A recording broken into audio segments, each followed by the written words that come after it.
This is the story of a quiet housemaid named Nessa, a young girl from the village who entered a rich home in the city with nothing but a dream in her heart. She had no one, no voice, and no power. But what no one knew was that Nessa carried something inside her that even money could not buy. Her dream was big, but her journey even bigger. The sun had just come up when a small Kiki dropped Nessa in front of the tall gate. She looked up at the house. It was huge, with white walls and big windows that sparkled. She clutched a nylon bag with 2 old dresses and a wrapper inside. The gate opened slowly. A guard stepped out and looked her up and down. "Who you dey find?" he asked, sounding bored. "I'm Nessa. Madam Tina say make I come today," she said, her voice low. The guard pointed to the door. "Enter, them they wait for you." Nessa walked in carefully. The compound was clean, the flowers well trimmed. Everything looked expensive.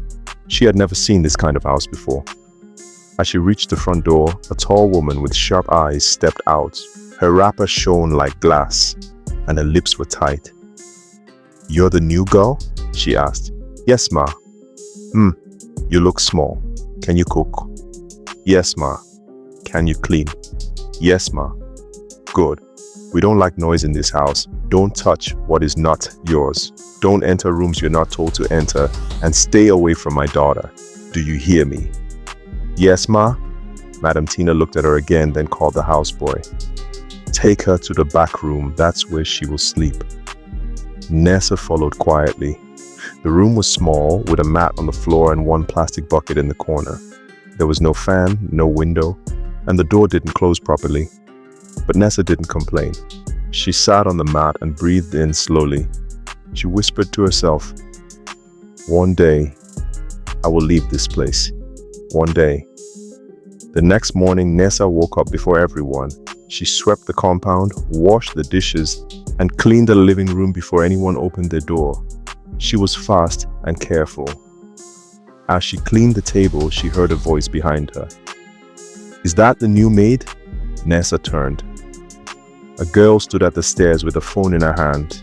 She wore tight jeans, a pink top, and her long straight wig touched her back. Nessa nodded. "Yes, I'm Nessa." The girl looked her up and down and scoffed. "I'm Lyra. Don't touch my things. Don't enter my room. In fact, don't look at me too much." Nessa smiled politely and looked down. Lyra added, "This one looks like she just climbed out of the bush." Then she walked away, laughing into her phone. That evening at dinner, Nessa served food while standing quietly by the wall. Mr. Bale, the father of the house, sat at the head of the table, reading a newspaper. "She works fast," he said without looking up. "Where did you find this one?" "Village girl," Madame Tina replied. "But quiet. I like that. As long as she keeps her head down." Nessa stood still, listening. She kept her face calm, but her heart was full. She had come to work, not to make friends. She had come with a purpose. That night, when the house was quiet and the lights were off, Nessa pulled a small notebook from under her wrapper. She lit a small rechargeable lamp and began to read.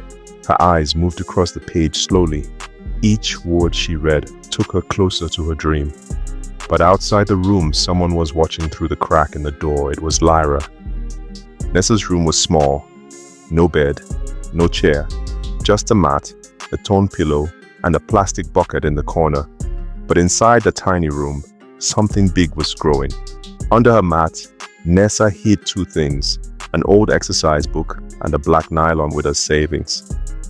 Every night, after cleaning and serving food, she would wait until the house was quiet. Then she would switch on her small lamp, sit on the mat, and start reading. Sometimes she would copy notes from her old school books. Sometimes she would write stories. She dreamed of going back to school. She didn't just want to clean floors. She wanted to sit in a classroom again. Her money jar was small, but she was saving every kobo. She kept all the tips from visitors. When no one was looking, she picked small plastic bottles and sold them to the woman who came with the cart every Friday. She had a goal: apply for a scholarship. and maybe, just maybe, leave this house for good. But Nessa didn't know someone had seen her. The next morning, Nessa was cleaning the living room. She had her small notebook open beside her. She was wiping the glass table and reading at the same time. She didn't hear Lyra come in. Lyra stood behind her, arms folded. "Is that a book in your hand?" Nessa turned quickly and dropped the cloth. "Yes, I was just..." "You were just doing what?" Lyra stepped closer. "You're the maid. Your job is to clean, not read." Nessa bent to pick the notebook, but Lyra stepped on it. She picked it up and flipped through the pages. Her eyes narrowed. "Are you trying to go to school?" Lyra asked. Nessa kept quiet. Lyra laughed. A loud, sharp laugh. "Ah, this one wants to become what? Doctor? Lawyer? Maybe you want to be president?" Nessa looked down. Her chest felt tight, but she said nothing. Lyra moved closer. "Let me give you advice. People like you don't go far. You clean, you wash, you serve. That's your level. So, stop wasting your time." She threw the notebook on the floor and walked out. Nessa picked it up slowly. One of the pages had torn. She held it close and sat on the mat. She didn't cry. She didn't talk. She just whispered to herself, "I will not stop, even if no one believes in me." And that night, she read again. But outside the door, Lyra was still watching. Nessa's room was small, but she guarded it like treasure. Every night, when the house was silent, she lifted her mat and checked the secret. It was a plastic jar. Inside were crumpled, narrow notes and coins. Some were old and dirty, but to Nessa, they were gold. She counted the money quietly. 1,000, 2,000, 2,000, 460. She had been saving for months. She didn't eat much. She didn't buy clothes. Every tip she got from guests, she kept it. Sometimes Madame Tina's sister would give her 20 naira. A visitor once gave her 50. Nessa kept everything. She even collected empty plastic bottles and sold them for extra coins. She folded the money back into the jar, placed it under the mat and covered it with her wrapper. Then she brought out a leaflet. It was an advert for a writing contest. "Tell your story. Win a scholarship to study abroad." Nessa had seen it once on the old laptop in the family study. She wrote down the details, memorized the deadline, and now she was working on her entry. She would write about her life, about coming from the village, about being a maid, about not giving up. She didn't know if she would win, but she had to try. The house had one family laptop. It was old, slow, and always dusty. But it worked. Nessa waited until Madame Tina and Lyra went out. Mr. Bayo was at work. The gateman was sleeping. That was her chance. She tiptoed into the study and closed the door gently. Her hands shook as she opened the laptop. It took time to start, but she was patient. She typed slowly, one finger at a time. Her story was simple. She wrote about her mother who died when she was 12, about moving to Lagos to work, about her dream to go back to school, about how she read at night and saved coins in a jar. When she finished, she read it again, then again. Finally, she clicked submit. The screen showed a message. "Thank you for entering.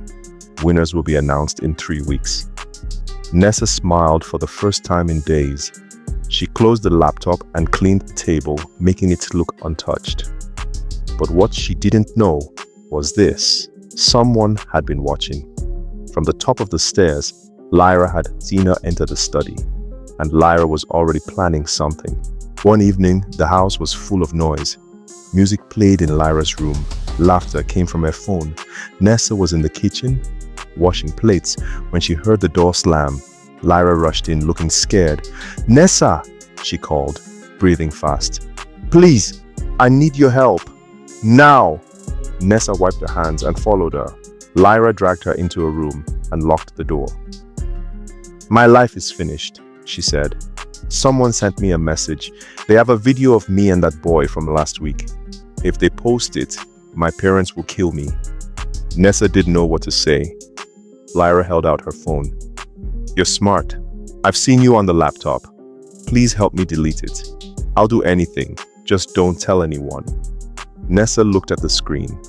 The message was there, with a link and a demand for money. She sat on the bed and began to think. "Give me time," she said. "Don't reply yet. Let me check something." Lyra paced the room. She looked like someone who was about to cry. Nessa used the house laptop again. She searched the number, looked into the link, and traced the name back to an old fake account. "It's not real," Nessa said finally. "It's a trick. The link can't open. They're just trying to scare you." Lyra sat down and let out a long breath. "You're sure?" "Yes, but don't ever click it." Lyra looked at her with wide eyes. "Thank you. Thank you so much. I owe you."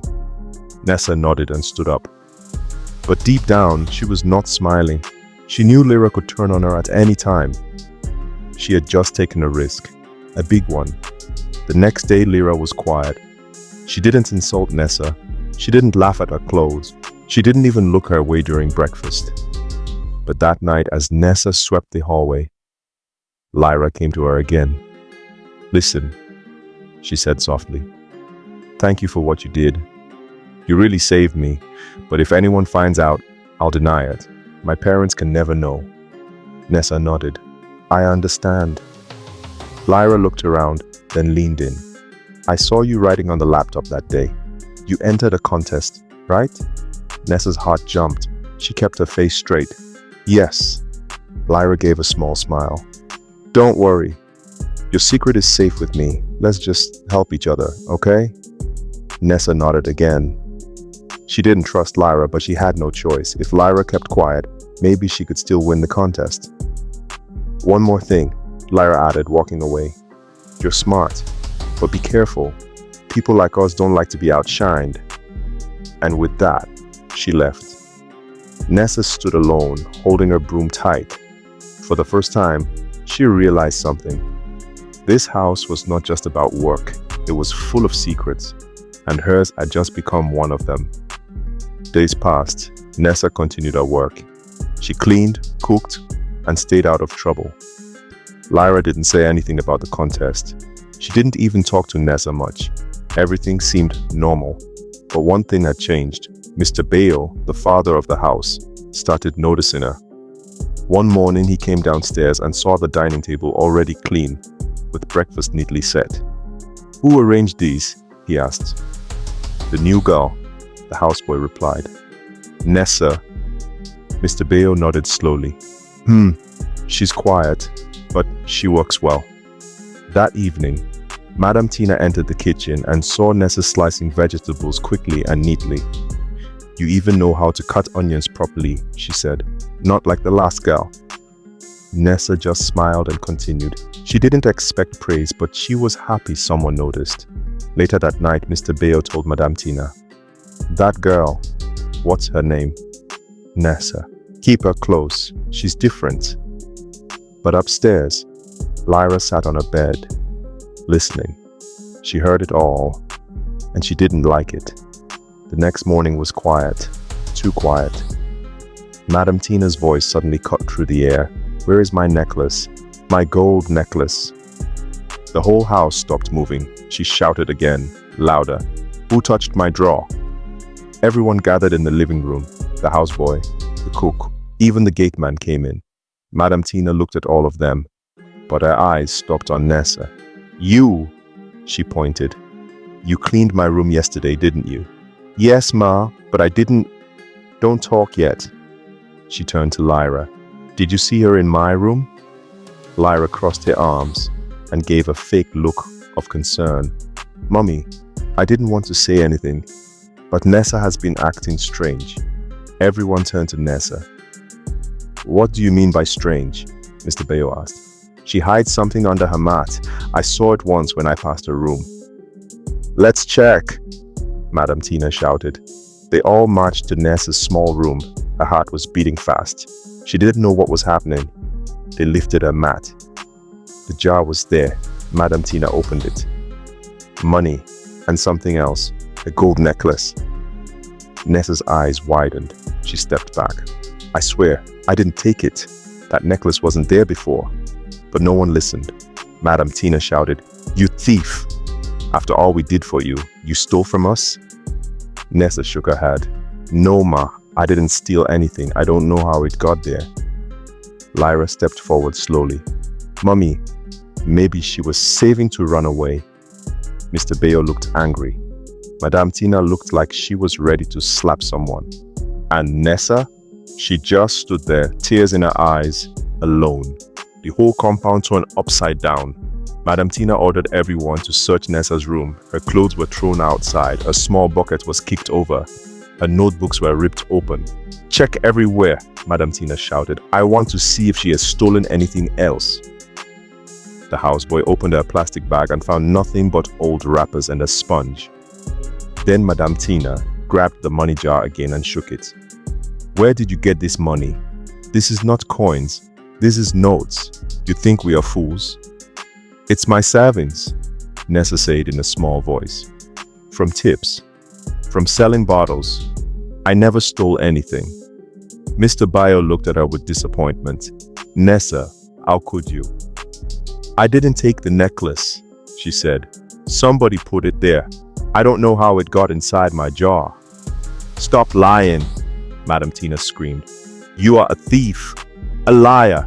You even used our laptop without permission." Nessa's mouth opened, but no words came out.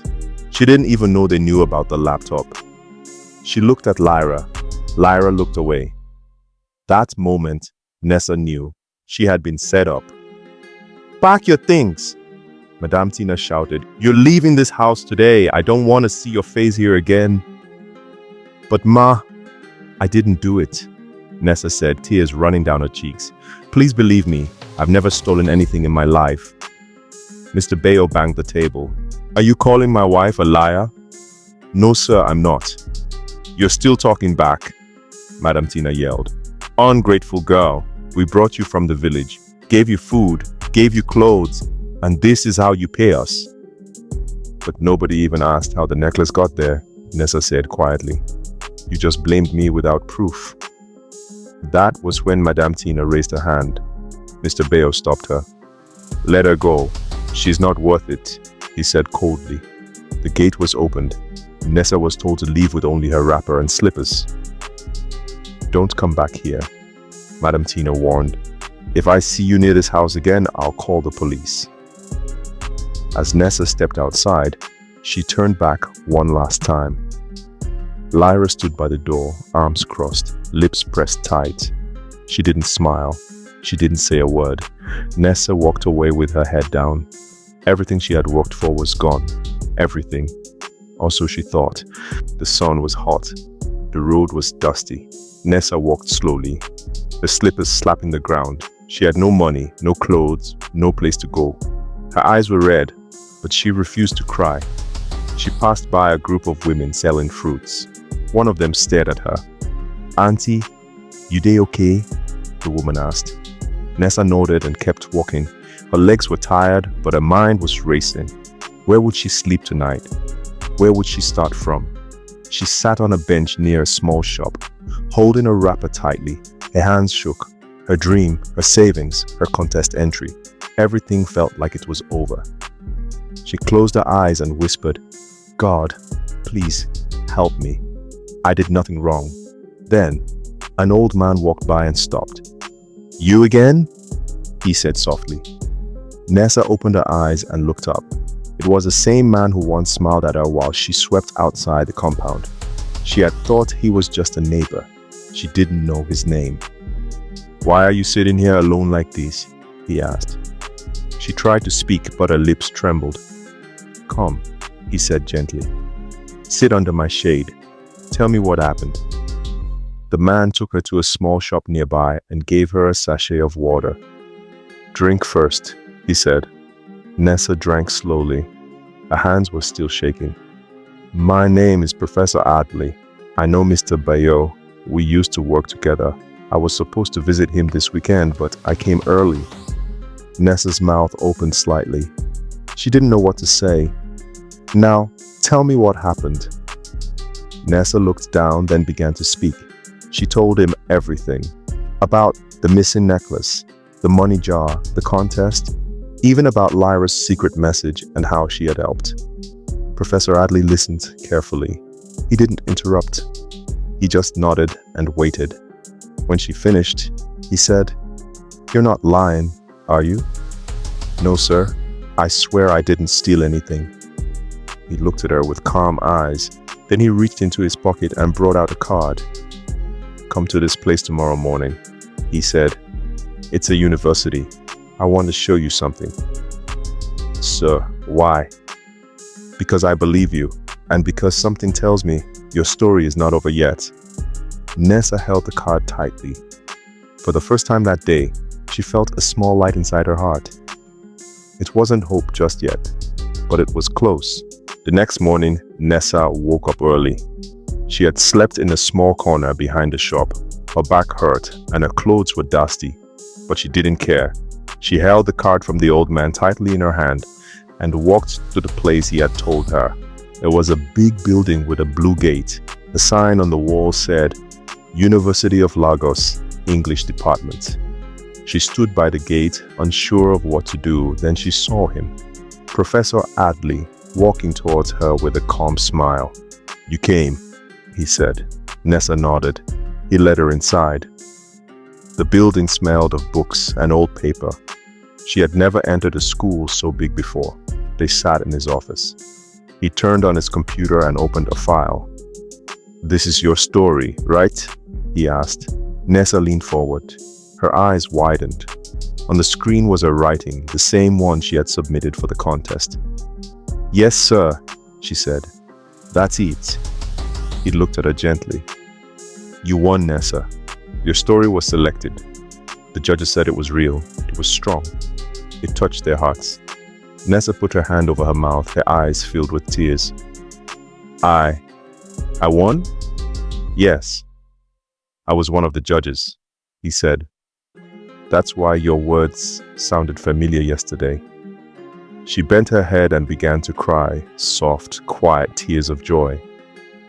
"You're not a housemaid anymore," Professor Adley said. "You're a writer, and your journey is just starting." That same evening, Professor Adley was invited to dinner at the home of an old friend, Mr. Bayo. He had been planning to visit long before he met Nessa. He didn't know it was the same house that had thrown her out. When he arrived, Madame Tina welcomed him with a fake smile. Lyra sat quietly, playing with her spoon. Mr. Bayo poured drinks and started to talk. "Ah, Professor, it's been long, he said. "We even had a small problem here this week. One housemaid we took from the village. She turned out to be a thief." Professor Adley raised his brow. "Really?" "Yes," Madame Tina joined in. "She stole my necklace and hid it under her bed, and she was sneaking around the house like a rat." "What was her name?" he asked, his voice calm. "Nessa," Lyra said quickly. "Small girl, pretending to be humble." Professor Adley placed his glass down slowly. "I think we need to talk," he said. Everyone went quiet. Then he added, "That same thief you threw out just won a writing contest. The same one I helped to judge. And today, she sat in my office, telling me everything you left out." Mr. Bayo leaned back. Madame Tina stared at him. Lyra looked like she had seen a ghost. The truth was now in the room, and there was no way to hide it anymore. The dining room was silent. Mr. Bayo slowly put down his glass. He looked at Professor Adley with confusion. "Wait, you know the girl?" he asked.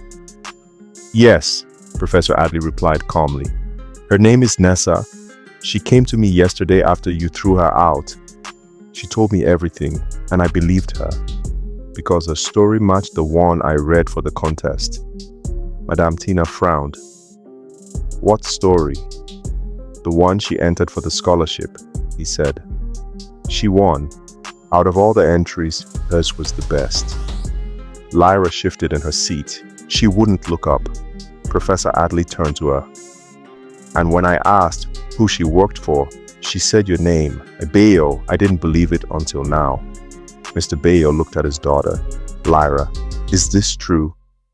Lyra tried to speak, but no words came out. "Did you lie about the necklace?" Madam Tina turned to her sharply. Answer your father. Lyra stood up suddenly. She was getting too proud. You people started liking her. She even entered a contest. I didn't know she would win. So you put the necklace in her room? Mr. Bayo asked, his voice low. Lyra looked down. Yes. Silence again. Then Mr. Bayo stood up and walked out of the dining room. Madam Tina covered her face. Professor Adley said nothing more. He took his car keys and stood. As he reached the door, he turned back and said, You threw away a gold mine because you couldn't see past her apron, and then he left.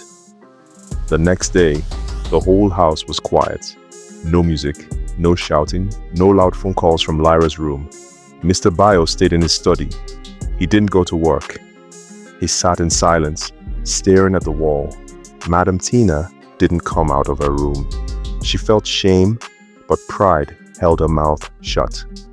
The houseboys swept quietly, watching everyone. And Lyra? She didn't touch her phone. She didn't go out. Her friends kept calling, but she didn't answer. That evening, Mr. Bayo called the whole family to the living room.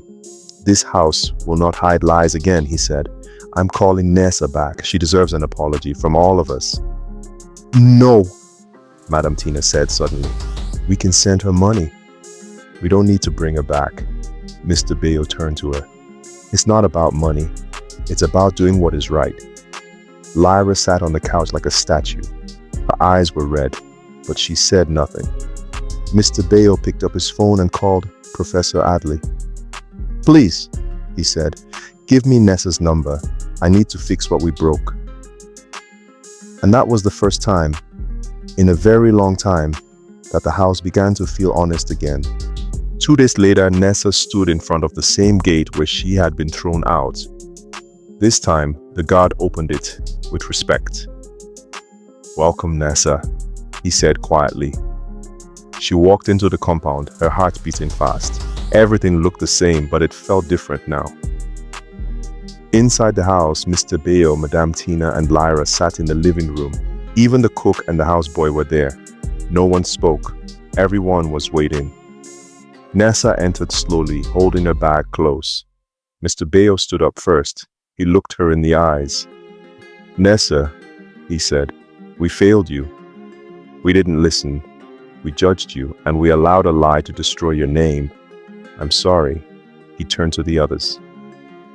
Lyra has something to say. Lyra stood slowly. Her hands were shaking. I'm sorry, Nessa, she said, her voice soft. I was jealous. You were smarter than me, and I felt like you were taking my place. So I lied. I put the necklace in your room. I didn't know it would go this far. Nessa said nothing. She just stood still, listening. Then Madame Tina spoke. You worked in this house, cleaned our floors, cooked our food, and still kept your dream alive. I didn't see you. I looked down on you. I'm sorry, Nessa. There were tears in her eyes. The house was quiet. Then Nessa finally spoke. I didn't come here to fight. I came here to forgive. Thank you for telling the truth. She turned to leave, but Mr. Bayo stopped her. Please wait. There's something else. Mr. Bayo called his staff. He called his church friends. He even called his business group. That Sunday, he stood before all of them in the compound, holding a microphone.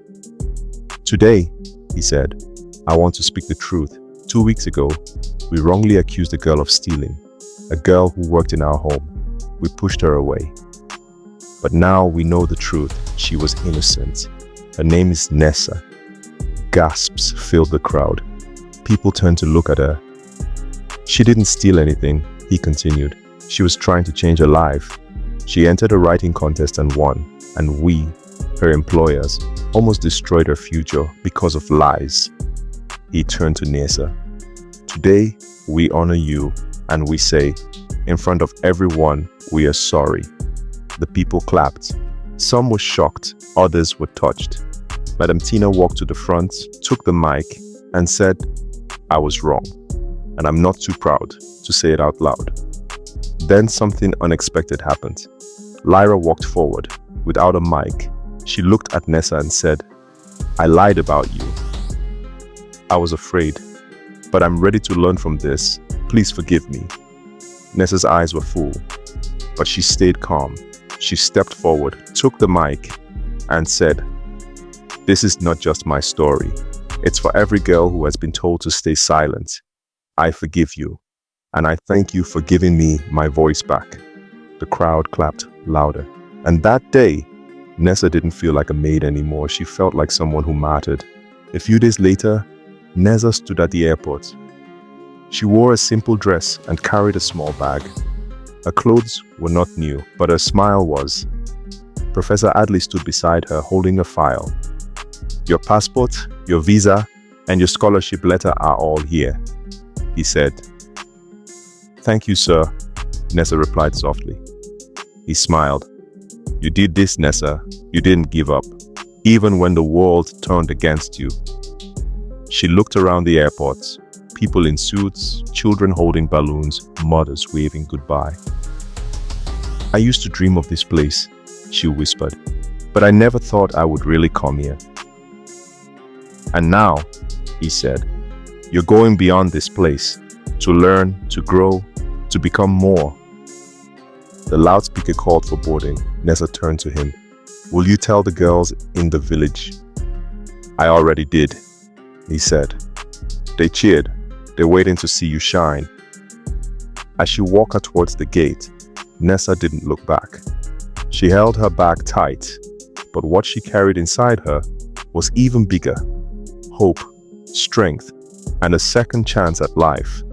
Back at the house, things were no longer the same. The day Nessa left, the compound felt empty. Mr. Bayo went to work quietly. Madame Tina stopped calling visitors to boast about her home.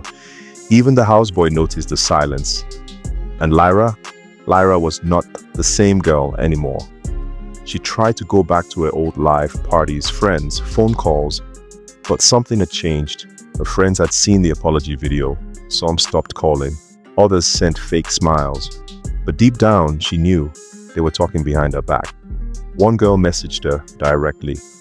"You lied about your maid?" That's low. Lyra stayed in her room for days. She scrolled through her phone, watching Nessa's speech over and over. She remembered how she laughed at her, mocked her, and tried to destroy her. Now, the girl she looked down on was flying high. And she was stuck in the same house with nothing but silence and shame. The plane took off slowly, climbing higher and higher into the sky. Nessa looked out the window and saw the land getting smaller beneath her. Her hands shook a little. She had never flown before, but inside her chest, her heart was calm. She remembered the small room with the mat, the jar under her bed, the insults, the lies, and the pain. And now, here she was, flying to a new life. When the flight attendant brought food, she smiled and said, "Thank you." When the man beside her asked where she was going, she replied softly, "To study. I got a scholarship." He smiled. "That's good. You must be smart." Nessa looked down and smiled quietly. Smart. That word had once been used against her. Now, it was leading her to the place she had always dreamed of. She closed her eyes and whispered, "Thank you, God." This was not the end. This was just the beginning. Nessa arrived in a new country where everything was different. The roads, the people, even the air. At first, she was shy. She didn't know anyone, but she remembered what she had come for. School. She went to her classes, sat in the front row, and wrote everything down. Her English was not perfect, but her heart was ready to learn. She stayed in a small room, shared with 2 other girls. She read at night and wrote stories in the library during the day. One day, her lecturer asked the class to submit a story for a school magazine. Nessa wrote about her life, but this time, she added hope. She wrote about how dreams can rise from broken places. Her story was chosen again. She was called to speak in front of the whole school. When she stood on the stage, the lights were bright. The hall was full, but she was not afraid. She looked at them and said, "My name is Nessa. I was once a housemaid, but I never stopped dreaming, and now I am here." They all clapped loudly, and in that moment, Nessa felt something she had never felt before. She belonged. 5 years later, Nessa returned to Nigeria, but this time, she didn't come back with a nylon bag or worn slippers. She came back with a degree, a small suitcase, and something even bigger, a dream for others. She didn't go straight to the city. She went to her village first, the same village where people once said, "She's only a maid." Now, the children ran to her shouting, "Auntie Nessa! Auntie Nessa!" She smiled and hugged them all. With the money she saved from part-time work abroad, she built a small library in the village, a simple place with books, chairs, and light. She called it the Dream Room. Girls who had dropped out of school came there to read. Boys who had lost hope came there to write. Everyone was welcome. She also visited her old boss, Mr. Bayo. He welcomed her with open arms. Madame Tina gave her a quiet nod. And Lyra? She said only 2 words. "Thank you." Nessa smiled and said, "We all make mistakes, but we must grow." As she walked out of the gate for the last time, she didn't feel pain anymore. She felt peace, because now her dream was not just hers. It belonged to every girl who had been silenced, to every boy who had been ignored, to every soul who had been told to stop trying. Nessa's story became a light that will never go out.